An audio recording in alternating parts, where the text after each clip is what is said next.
phiên ria đang khô ngây nai tuy lia mà nghìn như lấy na nun na lơ thiang bim thi nai ca nun tan ina thia tu nghe mà ngay hay đeri phật lâu tu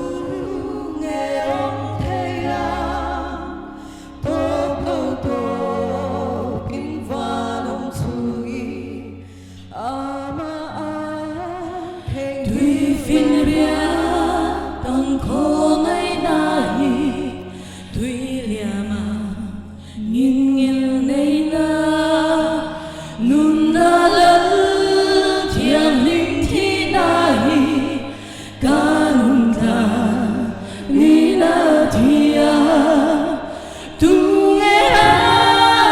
mà ngay hay đeri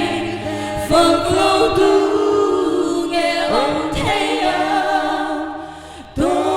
또 빈바람 중이 아마 행일로 봐 엔데 kalvari 당중아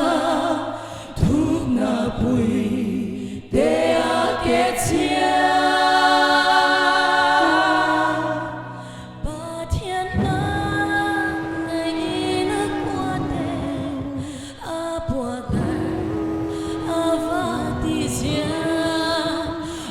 cuộc đời